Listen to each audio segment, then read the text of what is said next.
신명기를 구조적으로 구분할 때 신명기 27장부터 지금 우리는 모세의 세 번째 설교에 해당하는 파트에 좀 와 있는데 그런 어떤 몇 번째 설교냐라고 하는 구분이 중요한 것 같지는 않고요.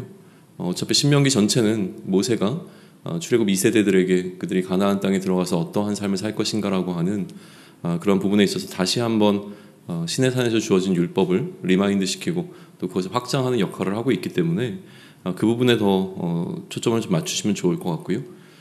단지 이게 세 번째 설교라고 하는 것이 아니라 세 번째 어떤 주제라고 본다면 율법에 관한 모든 설명을 마치고 난 이후에 그 율법을 준행할 때 찾아오게 될 축복과 또 율법을 준행하지 않을 때 그들이 마주하게 될 저주라고 하는 이 이슈를 좀 다루고 있는 중입니다. 그래서 축복과 저주라고 하는 그 프레임 속에서 오늘 29장도 사실은 살펴보시면 좋을 것 같고 그렇게 좀 묵상하시기를 제안을 드립니다. 1절을 먼저 보시면 호렙에서 이스라엘 자손과 세우신 언약 외에 여호와께서 모세에게 명령하여 모압 땅에서 그들과 세우신 언약의 말씀은 이러하니라 라고 되어 있습니다. 그러니까 지금 모세가 거의 하나님의 규례와 법도와 명령에 관한 설명들을 다 이제 마쳤는데 그 명령과 규례와 법도라고 하는 이 율법이 지금 1절에 보게 되면 언약의 말씀이라고 되어져 있습니다. 그러니까 율법은 언약이라고 하는 것과 동일시 되어지는데요. 왜 율법이 언약인가, 왜 율법이 하나님의 약속인가라고 하는 부분에 있어서 이 앞서 이야기한 축복과 저주라고 하는 프레임 속에서 우리가 이해를 한다면 율법을 지키면 축복이라고 하는 것이 약속되어져 있고 율법을 지키지 않으면 저주가 약속되어져 있기 때문에 사실은 율법은 이러한 하나님의 약속의 틀 안에서 또 이해가 되어야 합니다. 그런데 1절에서 우리가 또 하나 주목해 봐야 될 것은 무엇이냐면 이미 하나님께서 호렙산이라고 불리는 시내산에서 이스라엘과 한번 그 언약을 또 율법을 세우셨고요. 지금 1절에서 그 세우신 언약 외에 여호와께서 모세에게 명령하여라고 되어 있습니다. 여호와께서 모세에게 명령하여 모압 땅에서 그들과 세우신 언약의 말씀은 이라고 이제 기록이 되어 있는 것을 근거로 해서 지금 호렙산에서 시내산에서 세우신 언약이 변경된 것이 아니라 이 모압 평지에 와서 다시 확장되는 개념으로 이스라엘 백성들 가운데 선포되고 있음을 우리는 볼 수가 있는 것이죠. 그리고 나서 이제 모세는 무슨 이야기를 하냐면 축복에 관한 이야기를 합니다. 그러니까 실제로 이렇게 하면 축복을 받을 것이고 이렇게 하면 저주를 받을 것이다라고 하는 것은 이미 다 이야기를 했고요.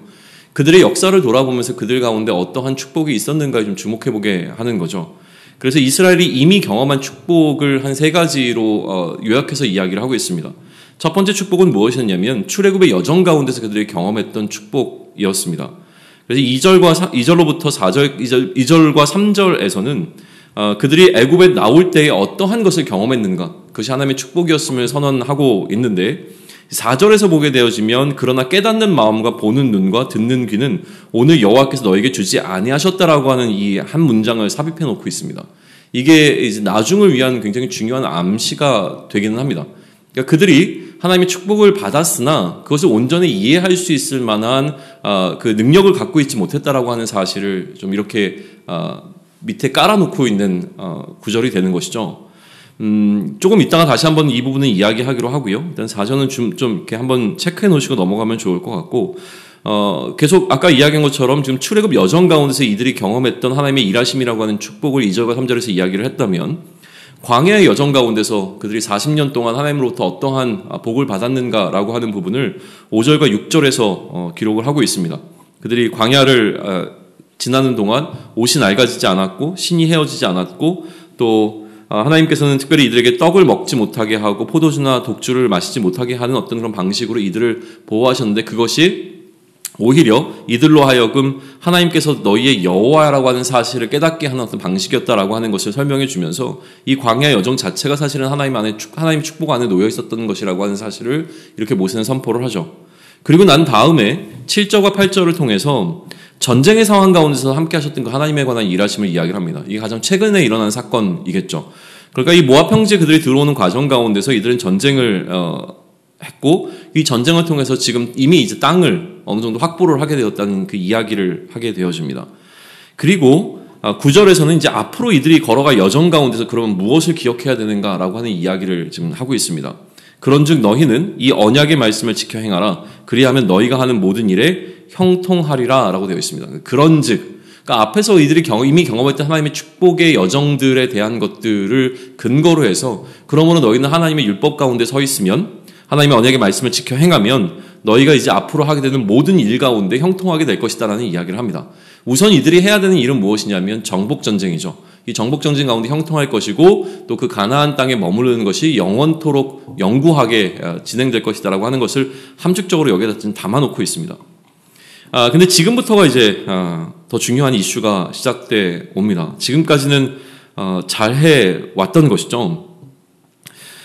그래서 10절로부터 이제 13절의 내용을 보게 되면 이러한 그 언약 가운데서 이들이 그래도 잘 해왔기 때문에, 그래서 지금 너희가 하나님 앞에 이처럼 하나님의 백성으로 서일 수 있는 근거가 되어진다. 지금 우리가 놓여있는 이 자리, 그러니까 모세와 그 모세의 설교를 듣고 있는 자들 앞에 우리가 지금까지 굉장히 잘 해왔기 때문에 그나마 그 상황 가운데서 이렇게 하나님 앞에 우리가 서 있는 것 아니냐라는 이야기를 지금 하고 있는 것이죠. 그리고 그 근거는 마찬가지로 하나님께서 그들의 조상이 하셨던 그 언약의 말씀이 이처럼 우리 가운데서 실현되고 있는 것에 관한 이야기를 짚어주면서 모세는 10절로부터 13절까지 그 이야기를 좀 하고 있습니다. 그런데 이제 앞으로가 문제라고 하는 거예요. 지금까지는 이 언약의 맹세가 우리 지금 이 말씀을 지금 듣고 있는, 지금 함께 하고 있는 이 사람들, 이 세대들에게만 지금 주어진 것이 아니라 앞으로 이제 우리 가운데서 태어나게 될 후세들에게도 이 언약은 유효하다라고 하는 것이죠. 그러니까 그랬을 때의 모세 안에 약간 걱정이 들어왔던 것 같아요. 그러니까 지금까지는 우리가 함께 이렇게 같이 해왔지만 이제 앞으로가 더 문제인데, 이 앞으로의 과정 가운데서 그들을 위협하고 있는 것은 무엇이냐면, 그 16절과 17절을 보게 되면 이들이 지금 애굽 땅에서 살았던 것과 또 이 여러 나라들을 통과해 왔던 40년의 과정들을 돌아켜 보게 되면 그들이 지나는 땅마다 이들이 마주했던 것은 무엇이냐면 그 땅에서 하나님이 아닌 다른 신을 섬기고 있었던 사람들입니다. 그러니까 우상들을 마주하게 된 것이죠. 그러니까 만약에 이들이 가나안 땅에 들어가서 하나님만을 섬기면서 살면 굉장히 좋은데, 마찬가지로 우리가 이때까지 삶의 여정 가운데서 매번 부딪혀왔던 이슈였던 그 우상의 문제를 이들이 뛰어넘을 수 있을까라고 하는 부분이 모세에게는 굉장히 큰 걱정으로 찾아왔던 것 같고, 그게 가장 현실적인 어려움과 현실적인 두려움으로 이제 모세 가운데 있었기 때문에 그 이야기를 좀 하고 있습니다. 그래서 무엇이라고 얘기를 하냐면 18절 보시면 너희 중에 남자나 여자나 가족이나 지파나 오늘 그 마음이 우리 하나님 여호와를 떠나서, 그러니까 하나님을 떠난다는 것은 다른 것에 마음을 빼앗긴다는 것이죠. 그 모든 민족의 신들에게 가서 섬길까 염려하며 독초와 쑥의 뿌리가 너희 중에 생겨서, 19절입니다. 이 저주의 말을 듣고도 심중에 스스로 복을 빌어 이르기를 내가 내 마음이 완악하여 젖은 것과 마른 것이 멸망할지라도 내게는 평안이 있으리라 할까 함이라 라고 이야기를 합니다. 그러니까 이들이 하나님을 떠나서 우상을 섬기면서 우상을 섬길 때에 하나님께서 이들에게 어떠한 저주를 줄 것인가라고 하는 그 하나님의 말씀을 분명하고 선명하게 들었고 그것을 기억하고 있음에도 불구하고 어떤 마음이 생기냐면 내가 그럼에도 불구하고 이러한 하나님의 저주는 나한테 예외적일 거야 라는 마음이 생긴다는 거예요. 그래서 내가 이렇게 행동해도 하나님의 이 저주는 나한테 임하지 않을 거야 라고 하는 그 마음이, 교만한 마음이 생겨나게 될 것에 관한 위험을 모세는 지금 이야기를 하고 있습니다. 그리고 이제 강력하게 선포를 하는 거죠. 20절로부터 무슨 이야기를 하냐면 하나님의 진노는 반드시 있을 것이다. 하나님께서는 그렇게 넘어가지 않으실 것이고 저주를 그에게 더하실 것이며 율법에 기록된 모든 언약의 저주대로 그에게 화를 더하실 것이다 라고 하는 이야기를 강력하게 선포를 합니다. 그리고 그 진노의 결과로 어떠한 일이 일어나냐면 마치 소돔과 고모라가 멸망한 것 같은 그 멸망의 상태를 마주하게 될 거라고 하는 이야기를 22절부터 24절까지 이야기를 해요. 그리고 주변에 있는 많은 사람들이 와서 그 상황을 보고서 묻게 되는 거죠. 도대체 하나님의 축복을 받았던 이스라엘 백성 가운데 어떠한 일이 있었기에 이처럼 이들이 폭망했느냐, 완전히 소돔과 고모라가 멸망한 것처럼 이런 멸망을 맞아야 하느냐라고 이 사람들이 묻게 될 거다라고 할 때에 거기에 대한 설명으로 주어지는 게 25절부터 28절이에요. 하나님께서 왜 그렇게 하셨는가라고 한다면 그들이 하나님의 언약을 버렸다는 거예요. 이 언약의 말씀을 버리고 따르지 않고 다른 신들을 따라갔다. 그렇기 때문에 이러한 재앙이 이들에게 내려졌다라고 하는 설명이 주어지게 될 것이다라는 이야기를 하고 있죠. 그리고 29절에서 이처럼 하나님께서 이스라엘 백성 가운데 허락하시는 축복과 저주가 갖고 있는 그 역할이 무엇인지를 다시 한번 정리해서 설명을 하는데 이렇게 기록합니다. 감추어진 일은 우리 하나님 여호와께 속하였거니와 나타난 일은 영원히 우리와 우리 자손에게 속하였나니 이는 우리에게 이 율법의 모든 말씀을 행하게 하심이라라고 되어 있습니다. 감추어진 일이라고 하는 것은 이제 앞으로 그들 가운데 일어날 일일 것이고요. 이미 나타난 일이라고 하는 것은 이들이 이미 경험했던 일일 것입니다. 그래서 이미 일어난 것은 그들이 경험했던 하나님의 축복과 저주라고 하는 이들의 역사 가운데서 일어났던 하나님의 일하심에 관한 부분일 것이고, 그리고 이제 감춰진 것이라고 한다면 무엇이냐면 하나님께서 이 언약을 지킬 때 그들에게 약속하신 약속들이란 말이에요. 그 축복의 약속과 저주의 약속이라고 하는 것들이 있는데, 이처럼 이런 것들이 일어나는 이유가 무엇이냐면 결국은 하나님께서 원하시는 것은 한 가지라는 거예요. 율법의 모든 말씀을 지켜 행하게 하기를 원하시는 게 하나님의 본질적인 마음이라는 거죠. 그러니까 하나님께서는 이 이스라엘 백성들이 하나님의 율법을 떠나서 살지 않기를 원하시고, 율법 안에 머물러 있을 때 축복하시기 원하고, 율법 바깥에 나아갔을 때 저주하시는 이유는 그들로 하여금 율법 바깥으로 나가지 않도록 하기 위한 하나님의 마음이라고 하는 것을 이렇게 정리해서 이야기를 하고 있습니다. 자, 그러면 이 신명기 29장이 오늘을 살아가는 우리들에게 어떤 메시지를 주는가라고 하는 것이죠. 삶에 나타나는 축복과 저주의 형태는 분명히 이스라엘 백성들에게 이야기하는 것과 오늘을 살아가는 우리들에게 있어서는 조금 차이가 있습니다. 그 목적하는 바가 그러니까 형태는 다르지만 목적하는 바는 동일을 할 거예요. 그러니까 하나님께서 원하시는 축복과 저주를 우리에게 주시는 그 목적은 동일하지만 형태는 다르게 나타날 수밖에 없습니다. 왜냐하면 우리가 지금 가나안 땅에 들어가야 되는 건 아니거든요. 또 그러한 시대를 살아가고 있는 것도 아니고요. 그러니까 우리 이 원리라고 하는 것은 그대로 가져올 수는 있죠. 하나님의 율법의 모든 말씀을 행하려게 하려 하시기 위하여 하나님께서는 축복과 저주를 주셨다라고 하는 것은 동일하게 끌고 갈 수 있는 부분입니다.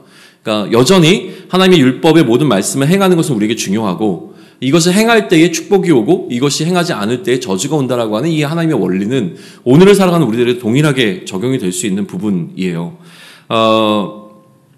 그렇지만 신명기적인 이런 축복과 저주를 우리 삶에 다이렉트로 적용할 수는 분명히 없을 겁니다. 그러면 자칫 우리의 신앙은 기복신앙적인 형태를 갖게 되어져 있어요. 너무나 명확하게 우리의 삶의 부분에서 축복이 무엇이고 저주가 무엇인지를 설명하기 때문에 이것을 그대로 우리 삶에 적용을 시켜버리려고 한다면, 그러면 마치 우리가 신앙생활하는 것, 하나님의 율법을 지키는 것이 하나님의 복을 받기 위한 행동처럼 되어져서 이렇게 말씀 안에 거하면 너희가 물질적으로 축복을 받을 거야, 자녀들에 대한 축복을 받을 거야, 아니면 이 땅 가운데서 너희가 평안한 삶을 누리게 될 거야 라고 하는 어떤 그런 방식으로 해석이 되어지다 보니까 이 신명기적 축복을 우리 오늘을 살아가는 우리의 이 삶 가운데 적용할 때 어떤 문자적인 의미로 적용을 했을 경우에 일어나게 되는 부작용들이 좀 있습니다. 우리는 지금 출애굽이라고 하는 이 사건을 기본적으로는 영적으로 해석을 해왔습니다. 왜 그러냐면 출애굽이라고 하는 사건 자체가 이스라엘 백성들이 애굽으로부터 출애굽하여 하나님이 약속하신 그 땅에 들어가는 여정이었기 때문에 이것이 어떤 모델이 되어지냐면 죄와 사망의 나라에 마치 애굽의 종노릇한 것처럼 종노릇되어 있던 우리가 그리스도라고 하는 탁월한 그 모세와 같은 리더십을 갖고 있는 그 예수님으로 인하여서 이제는 하나님의 약속의 땅이라고 불리게 되어지는 하나님 나라에 들어가는 과정에 실질적인 모델로서 존재하고 있는 게 출애굽 사건이란 말이에요. 그러다 보니까 이 출애굽 사건을 우리는 우리의 영적인 어떤 출애굽이라고 하는 영적 구원의 사건과 매치시켜서 이해를 하려고 하는 거죠. 그러니까 그렇게 이해를 했다면 지금 이 신명기적인 축복과 저주라고 하는 것도 영적인 차원에서 이해를 해야 되는 것이 맞습니다. 그렇기 때문에 이것을 영적인 해석을 하게 되면 어떻게 할 수 있냐면, 우리에게 가장 큰 축복이라고 하는 것은 하나님 나라에 영원토록 거하는 것이 축복입니다. 세부적인 디테일한 어떤 상황들이 중요한 게 아니라요, 우리가 영원토록 하나님과 그 관계를 회복하여서 앞으로 영원토록 하나님 나라 안에서 하나님과 함께 살아가는 것이, 그것이 축복이라는 거죠. 그럼 저주는 뭐겠습니까? 다시는 하나님과 영원토록 그 관계를 회복하지 못한 상태에 머물러 있게 되어지는 것, 이게 영원한 형벌에 해당하게 되는 어떤 그 사건인데, 하나님의 관계가 다시는 회복될 수 없는 상태가 되어지는 것, 지금은 여전히 여지가 남아 있습니다. 우리가 회개하고 돌아가면 하나님 나라에 다시 한번 들어갈 수 있는 여지가 남아있지만, 그 여지가 닫혀지는 상황 가운데서 영원한 형벌 가운데 놓이게 된 그 상태, 그게 바로 이제 저주라고 하는 것이죠. 그러니까 우리는 축복과 저주를 그 차원에서 이해를 해야 돼요. 그러면 이스라엘 백성들이 이 축복과 저주를 받을 때 중요했던 건 무엇입니까? 하나님의 언약의 말씀인 율법을 지키는 거였어요. 우리에게도 여전히 이 율법의 말씀을 지키는 것은 동일하게 중요합니다. 우리가 하나님 나라에 들어가려면 율법을 반드시 지켜야 합니다. 그리고 우리가 영원한 형벌에 빠지지 않으려면 우리는 율법을 지키되 완벽하게 지켜야 합니다. 율법의 한 조건이라도, 하나의 그 요구 조건이라도 우리가 지키지 못하고 그거를 범하게 되어지면 하나님의 이 저주와 진노를 피할 길이 없습니다. 그러니까 이 부분을 우리는 명확하게 해야 되는 거예요. 율법은 우리에게 의미 없는 것이 아니라 굉장히 의미가 있습니다. 율법을 지켜야지만 우리는 하나님 나라에 갈 수 있어요. 근데 문제는 뭐냐면 우리가 아무리 율법을 지키려고 해도 우리는 불의한 자이기 때문에 율법을 지켜낼 수가 없다는 거예요. 이게 우리가 갖고 있는 한계입니다. 그러니까 우리는 율법을 지키면 지키려고 할수록 무엇을 깨닫게 되냐면 우리는 율법을 지킬 수 없는 죄로 가득 찬 자이구나 라고 하는 것을 깨닫는 거예요. 우리 안에 얼마나 많은 죄가 있는지, 내가 얼마나 연약한 자인지, 내가 하나님의 이 언약의 말씀을 지킬 수 없는 얼마나 불의한 자인지를 깨닫게 되어지는 것이 율법이 우리에게 주고자 하는 목적이라고 하는 거예요. 그러면 이제 어떡합니까? 율법을 지켜야지만 하나님 나라에 들어갈 수 있는데 율법을 지키는데 지킬 수 없는 것을 깨닫게 되어지니까 우리는 절망 가운데 놓일 수밖에 없어요. 안 되는구나. 이제 우리는 큰일 났다. 하나님 나라에 하나님의 축복을 누릴 수 없고 율법을 지키지 못하는 자에게 말씀하셨던 그 저주가 나에게 임하겠구나. 오호라 나는 망했구나. 이 생각이 들어와야 됩니다. 그때 하나님의 한 의인 예수 그리스도께서 우리에게 찾아오시는 겁니다. 그래서 그가 이 율법이 요구하고 있는 모든 요구의 조건을 전부 다 완성하시는 겁니다. 성취하시는 겁니다. 그가 이 율법이 요구하고 있는 모든 요구 조건을 하나도 빼놓지 않고 완벽하게 그 모든 요구의 조건을 그가 이루심으로 말미암아 우리가 그 예수 그리스도가 이루신 율법의 완성으로 말미암아 그의 의를 덧입게 된 것이죠.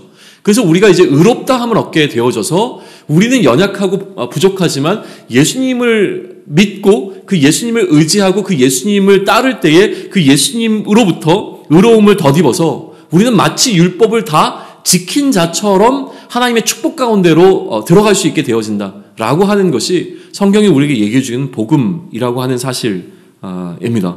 그러므로 이제 우리의 삶이라고 하는 것은 율법의 요구를 이루기 위해서 몸부림치는 삶이 아닙니다. 율법의 요구는 예수님께서 그리스도로 이 땅에 오셔서 행하신 그 모든 일을 통하여서 완벽하게 다 성취가 되었습니다. 그가 다 짊어지셨습니다. 그렇기 때문에 이 율법의 요구를 이루신 그리스도께서 우리에게 요구하시는 것을 이루기 위한 삶으로 우리의 삶은 전환되어야 되는 것이죠.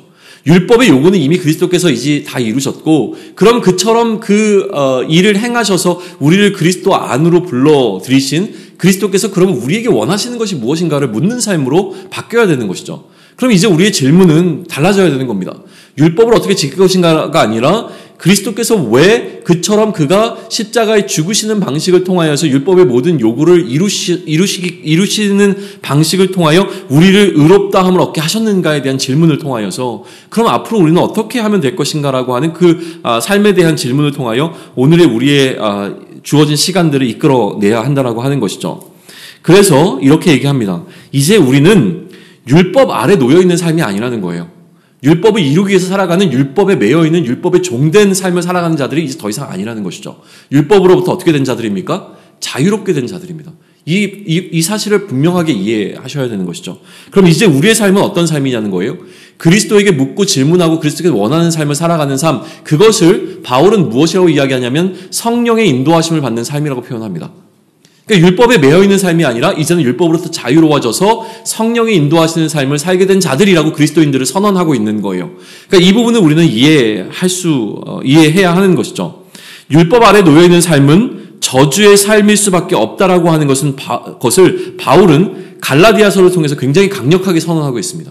율법 아래에 놓여있는 자들에 대한 저주. 왜냐하면 율법의 요구를 우리는 완벽하게 지킬 수가 없는 존재이기 때문에 결국은 우리는 그런 율법의 요구를 지킬 수 없다는 것을 우리가 저주 아래 놓여있다라고 밖에 설명이 안 되는 겁니다.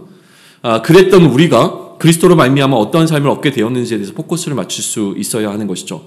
그랬던 우리가 이 저주로부터 벗어났음을 깨닫고 그것에 대한 감사함으로, 그러므로 이제는 그리스도께서 우리에게 그러한 일을 행하신 이유가 무엇인지를 질문하고 그 그리스도의 영이신 성령님께서 우리를 이끌어 가시는 그 이끄심에 순종하며 오늘도 그 이끄심을, 인도하심을 따라 오늘의 우리에게 주어진 이 삶을 살아내는 것, 그것이 오늘 이 시대를 살아가고 있는 우리들에게 주어진 하나님의 명령이라고 하는, 하나님의 언약의 말씀이라고 하는 사실을 깨닫고 그것을 우리가 준행하며 오늘을 살아낼 수 있는 지혜를 얻을 수 있기를 축원합니다. 아멘.